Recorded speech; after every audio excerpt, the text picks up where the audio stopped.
Can they hear me up on the stage there? Well, let me begin by saying I apologize being a little late. There's a vote going on right now that a mild interest in, and I apologize for keeping you waiting. First of all, I want to thank the CEOs from some of America's leading companies, from technology to financial services to travel and retail. And we'll hear directly about the outlook for their businesses and the economy from their perspective, and how we transition from a historic economic recovery to a stable, steady growth and lower inflation without letting go of all the historic gains we made over the last 18 months. But before we get started, I want to say two things about the GDP report we received this morning. First, it's important to start with what we know before this morning's report. Our job market remains historically strong. Our economy created more than 9 million jobs since I came to office, in no small part because of the people on this stage. Our economy created more than 1 million jobs in the second quarter, the same period as today's GDP report covers. And our unemployment rate is 3.6%, near a record historic low. Secondly, households and businesses, the engines of our economy, continue to move forward. Just this past week, SK Group from Korea was here at the White House to announce $22 billion in new investment in semiconductors, advanced batteries, and electric vehicle chargers, and medical devices. That's on top of the $200 billion in clean energy investments in America from other businesses since we took office, all powering the strongest rebound in American manufacturing in 3 decades. Now, there's no doubt we expect growth to be slower than last year and the rapid clip we had. But that's consistent with the transition to a stable, steady growth and lower inflation. There's going to be a lot of chatter today on Wall Street and among pundits about whether we are in a recession. But if you look at our job market, consumer spending, business investment, we see signs of economic progress in the second quarter as well. And yesterday's Fed Chairman, the Fed Chairman Powell made it clear that he doesn't think the U.S. economy is currently in a recession. He said, quote, "There are too many areas of economic where the economy is performing too well." I said too well, T-O-O, too well. He pointed to the labor market as an example. The best thing we can do right now is put our economy in a better position to make the transition to stable, steady growth for Congress to, steady, stable growth is for Congress to act. That's the best thing we can do. They're voting right now, as I said. I applaud the bipartisan effort to get the CHIPS Act to my desk to sign into law, which would advance our nation's competitiveness and technological edge by boosting our domestic semiconductor production and manufacturing. Another thing that Congress should do is to pass the Inflation Reduction Act to lower prescription drug costs, which would reduce the deficit, I might add, and help ease inflationary pressures and ensure that 13 million Americans can continue to save an average of $800 per year in their health care premiums. Both of these bills are going to help the economy continue to grow, bring down inflation, and make sure we aren't giving up on all the significant progress we made in the last year. I'm going to stop there and begin the meeting. But thanks to the CEOs for joining me. And let me start with you, Brian, and thanks for taking all my phone calls, pal. At the Bank of America, I want to ask you a question. Your bank serves many Americans across the country. What are you seeing right now in terms of financial health of your consumers? What's the bank records tell you about the financial health? Well, thank you, Mr. President. It's good to see you recovering. So at Bank of America, you have 60 million consumers and 35 million core checking accounts for Americans. And so the couple key points. Number one, they're spending more money. Through the first 25 days of July 2022, they've spent 10% more than they spent in July of 2021, the first 25 days. And that's consistent with what we saw in the whole second quarter and earlier this year. The second key point, I'd say, Mr. President, is their balances are much higher than they were in the pandemic. And so if you look at people of sort of $100,000 income families in our client base, you'll see that their balances go from 3 to 5 to 7 times more than they were in the pandemic. And by the way, they have grown in the month of July versus June so far, which is good news. So they have some money in their accounts still to help them through as the economy resets and settles in.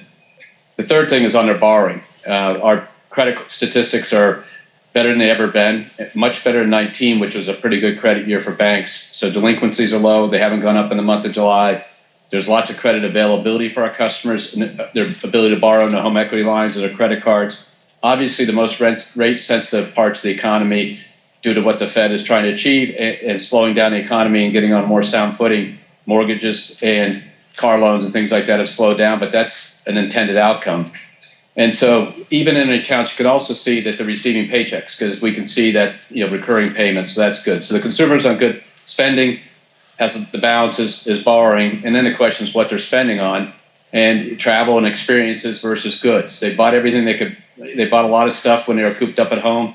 They're now out traveling and experiencing the world due to the vaccines and the condition of the COVID pandemic. But unfortunately, as you noted earlier in your comments, they've had to spend more on gas. But the good news is, if you look at June versus July, the year-over-year growth has gone from a 40+% growth rate in spending on gas to 30%. So it's starting to come down as you've seen the price of oil stabilize.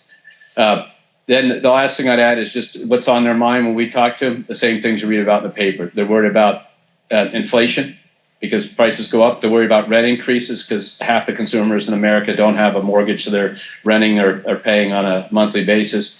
And they're worried about, frankly, a lot of our consumers are saving, putting money in the market, and when the market's down. The good news is it seems that we've stabilized on those matters and we go forward. So right now they're doing what we want them to do, which is being employed. Some of the stress is in the system. There's no discounting that, and we're trying to help all those customers through the stress, but that stress has been mitigated by the work that your administration, prior administrations did to help people through the pandemic, and also just the strong employment that you spoke about. Well, Brian, thanks a lot. I really do appreciate and thanks for always being available for your input. I appreciate it a great deal.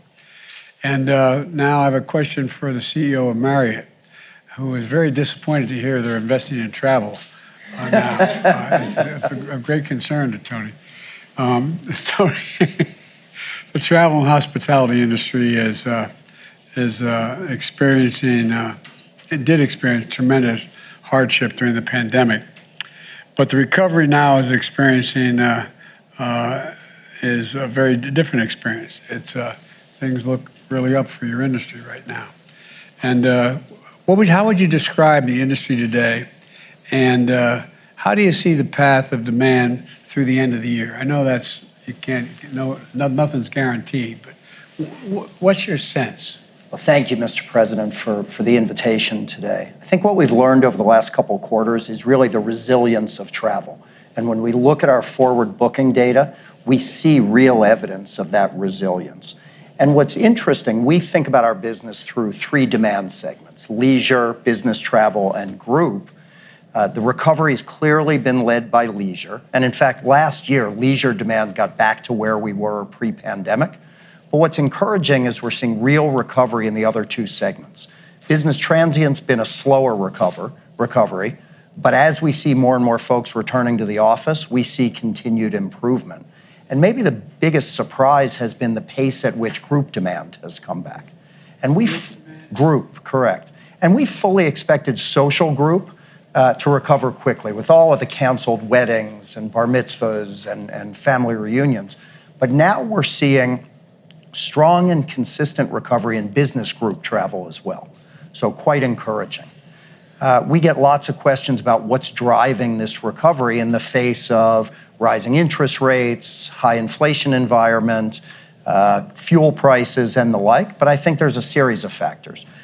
You and Brian both touched on one, which is the elevated savings rates we see across the country. There continues to be deep pent-up demand as a result of the pandemic. I think there's a bit of a psychographic shift away from consumption of hard goods towards investment in experiences, which is helping our business a great deal. And then when we look on a global basis, the continued opening of borders, the easing of restrictions that restricted travel, is having a massive impact on our global business. And maybe I'll just close by thanking your administration, and in particular, Secretary Raimondo, for your work to eliminate the inbound international testing requirement. We think that's going to be very impactful on the travel and tourism sector.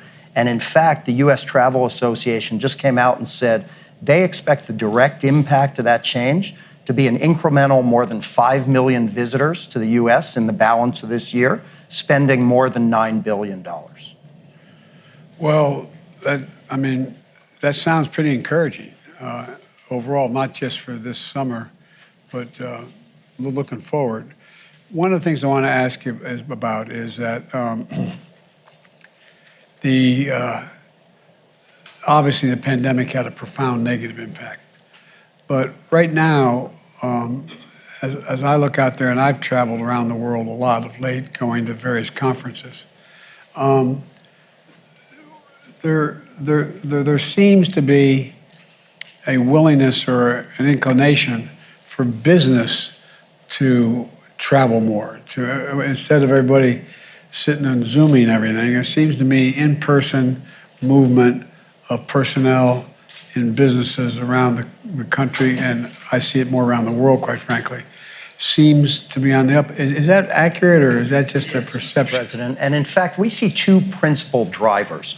I think number one, businesses that are customer facing, consulting firms, law firms, accounting firms, they will tell you that the best way for them to optimize their business is to be in person, embedded in their customers' offices every day. And I think the last few years have reminded us of the power of in-person interaction. The other thing we see is rapidly growing demand for training. Many employers across this country rely heavily on the strength of their corporate culture. And as they're hiring thousands of new employees, it's really hard to immerse those employees in a culture via Teams or Zoom. And so the demand we see rising for in-person training has been quite significant. Well, I don't want to get off on this. Corning would know something about this, but there's so many new jobs on the horizon in the tech-related field that the need to train personnel to be able to handle these jobs is totally within our capacity, but it's needed. It's not like it's on-the-job training for a lot of these things. And so one of the things we're looking at, our economic team, secretary, is how we engage everything from community colleges to other entities to train people for the need that exists in that community, And so it's totally consistent with what you're saying, because there's going to be and we're talking about potentially a lot of jobs. I mean, we're talking about thousands of jobs. But again, a lot of it requires some, training. It's not all on-the-job training.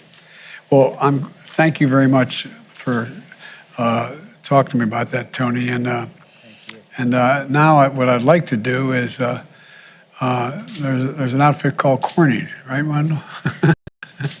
And you're the CEO of a great company. And look, we've seen an inflection point in U.S. manufacturing over the last year.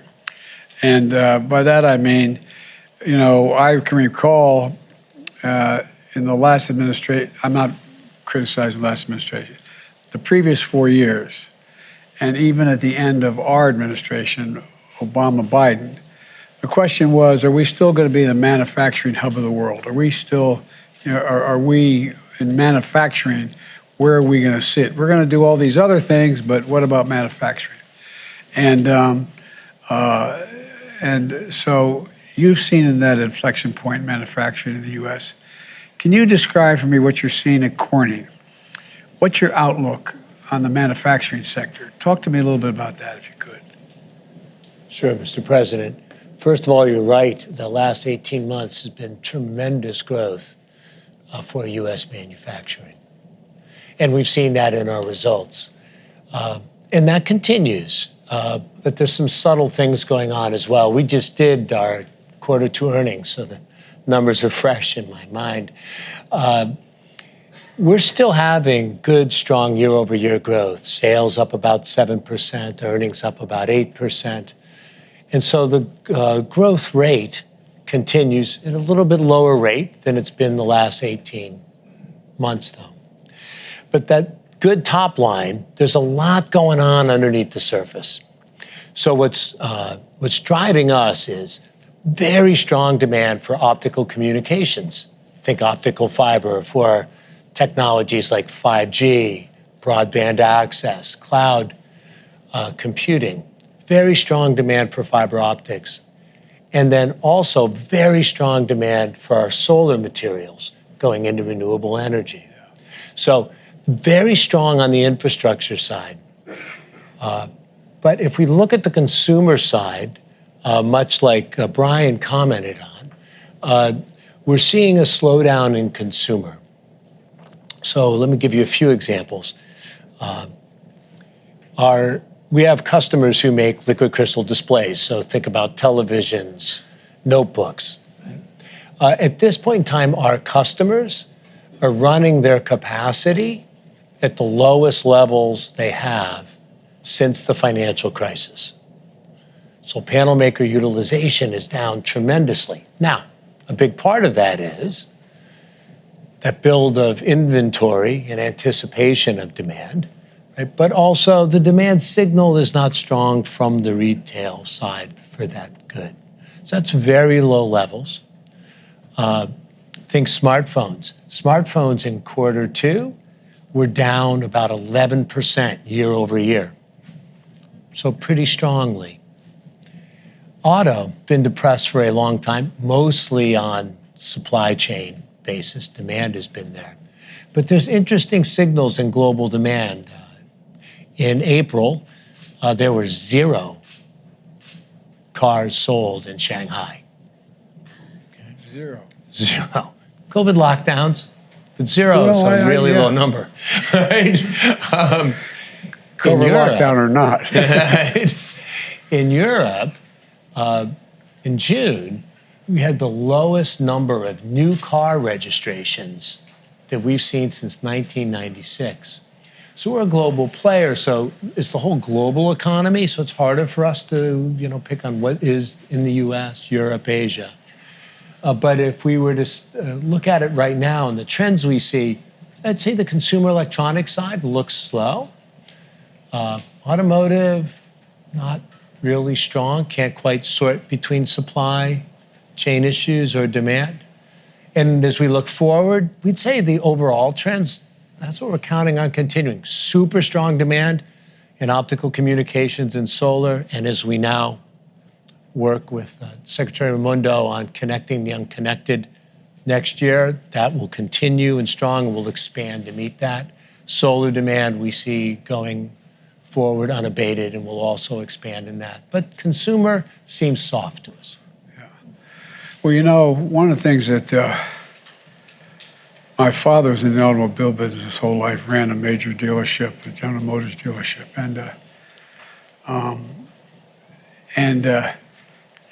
Growing up as a kid, you knew whether cars were selling or not based on tuition and whatever things.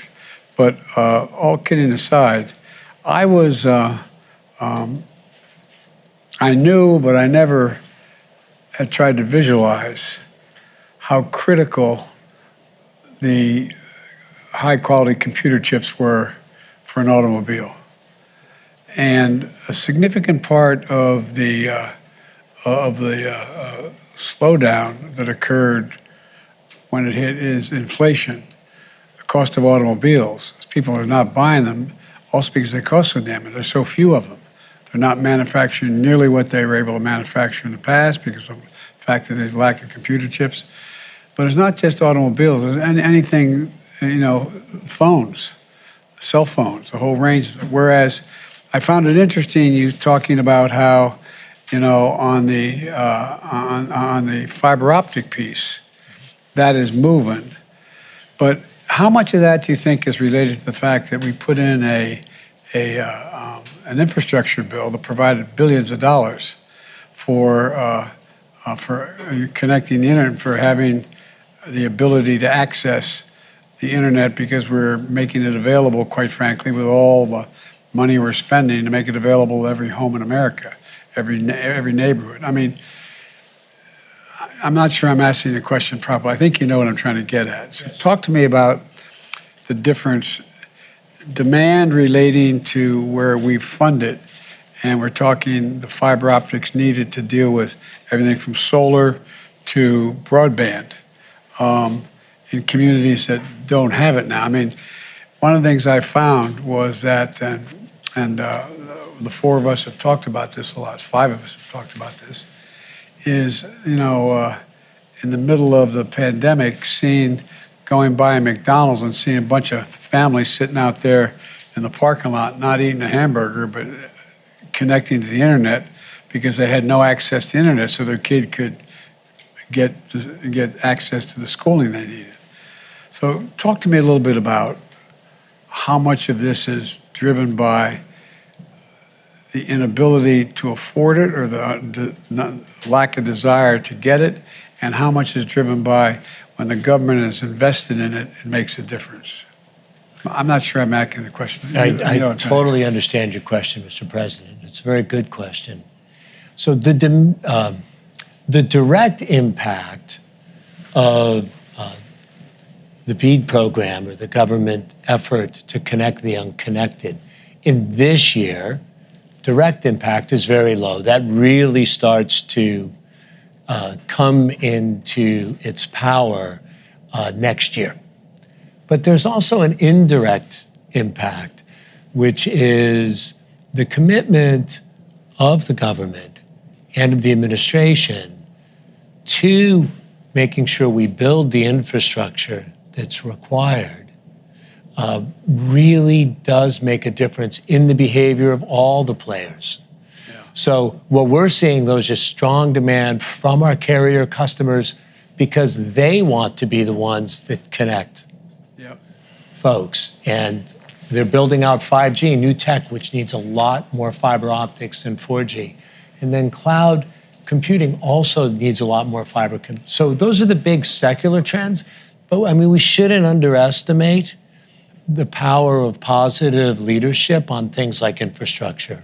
Solar also. You're in the midst of passing a significant bill as we speak, hopefully, right?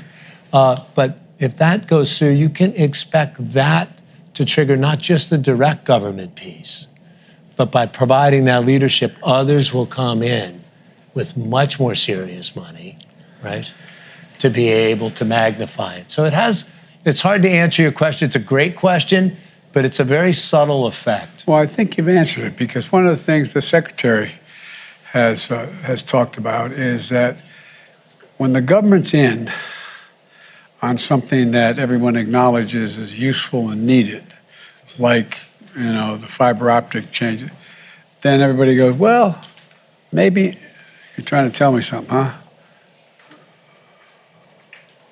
Oh, so far, we've got 217 yes votes for the CHIPS bill, and the House has passed it. Sorry for the interruption. But, Madam Secretary, talk a little bit about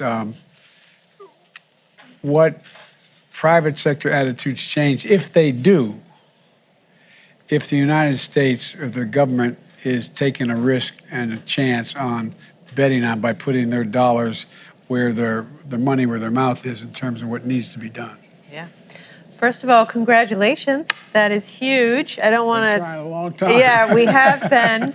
And you, the president has been amazing in his leadership on this. So thank you. Thank you. I'm a lawyer. I don't know anything about anything. You know how to lead, and that makes a difference. Well, this is a perfect example, semiconductors. I mean, the private sector is waiting for a signal, and they want predictability. There's nothing that unlocks private capital like predictability. So when the government steps up and says, we're going to invest in infrastructure, solar, chips, it provides predictability and investments, and it will encourage, I think, a lot of private sector capital to follow along. Not to mention the fact that what we're investing in, semiconductors, broadband, roads, bridges, solar, we need this. We need this to compete, as we talk about. So I think it's very significant. I'm taking too much time asking all these questions, but I have great interest in your. Can I ask Janet, Secretary Yellen, how would you characterize now? And you've been very, very straightforward in your views and everything. How would you characterize the health of the economy now? Well, thank you, Mr. President. I think I would say let's first look back at the trajectory of the economy over the last 18 months. During that period, the United States has experienced an historic economic recovery. There were 9 million jobs created, over 9 million last year, and we saw the fastest single-year decline in unemployment in our historic record. And I think at the core, this rebound has really reflected the administration's policies, especially the rescue plan and the timely fiscal support it provided, along with vaccination efforts that allowed our businesses to reopen and let Americans get back to work. Right now, there are an enormous set of global headwinds, including a war in Europe and successive variants of the pandemic, but our economy remains resilient. So we're clear-eyed about the challenges we face now and in the future, which have especially been driven by global factors like Russia's illegal war in Ukraine, the lingering effects of the pandemic with lockdowns in places like China. Growth is slowing around the world. Inflation remains unacceptably high. And of course, it's your overriding objective, our administration's top priority, to bring it down. As you said, Mr. President, we're at a transitional moment in our economy. We're focusing on moving from a period of rapid recovery that we enjoyed over the last 18 months to now achieving steady, sustainable growth, but without sacrificing the gains we've made.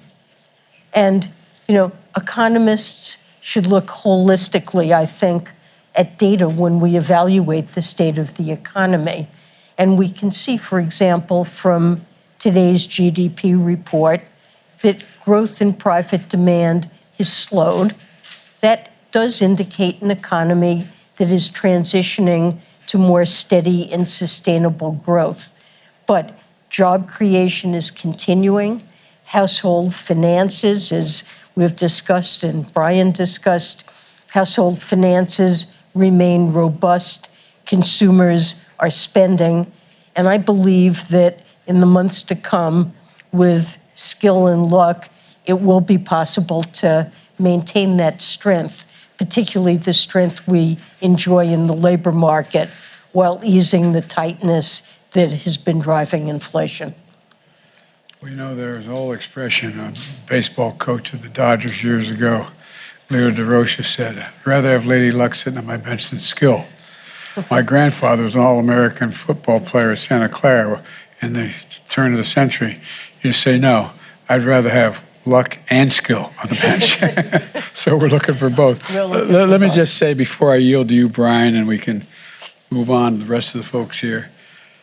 It's interesting and totally understandable why the vast majority of the American people have no idea what the recovery plan did, what the government did at all. I mean, the reason why we still had teachers in school, kids going to school, the reason why we had cops on the beat, the reason why we had essential workers, states couldn't afford it, cities couldn't afford it, towns couldn't afford it, counties couldn't afford it. So we came up with this rescue plan and gave them billions of dollars to keep the economy in their cities and towns and states moving. And one of the things I fully understand it, like I said, I was raised in one of those households where when the price of a gallon of gasoline went up, it was a topic of discussion around the kitchen table. We weren't poor. We were just typical middle-class family in a 3-bedroom house with 4 kids and a grandpa. But all kidding aside, we lived fine. But it mattered. It mattered whether the price of gasoline went up. One of the things that I find is I look at, and I take it very seriously, the confidence level of the American people in the economy, and they're so down, and they're looking. There's reason to be down, but I started thinking about it, and Brian and you and I talked about it just a little bit. You know, the first year we were able to, with the rescue plan, we were able to send them a check for $8,000. I mean, a check. One, and beyond that, by the way, there's more than that. But if you're making $120,000 and you get a check for $8,000, that's a lot of money. And so it helped save a lot of people in terms of getting thrown out of their homes and rental housing and a whole range of things. But I started thinking about it, just as somebody who's raised a middle-class kid. One year, even though you didn't have the job you have now, even though you didn't get a raise that year, the difference between having a job, having a 5% raise or whatever, 3, 5, 7, whatever it happens to be, in the face of inflation, the price of the pump, although that's down every day so far, but, it's like, whoa, I feel worse off. But then again, I didn't get a check for $8,000 from the government. They just, among other things. Does that make any sense to anybody, or is it just me? Well, it really makes a huge difference, Mr. President, because, as you said, it kept food on the table, helped people take care of their kids, especially at a time when many were out of school and it was hard to work. And the spending it generated put people back to work. And, as I mentioned, we've seen the biggest stretch of job creation that got America back to work. And we need to bring down inflation, but we need to preserve the success that plan achieved in the labor market. I know you're all busy as the devil, especially the folks who haven't had a chance to speak yet. I'm sorry I have so many questions, but I have great respect for your collective judgment here. Brian, I'm yielding to you. I'm going to shush up. We're going to transition here and move the press out. But I think on the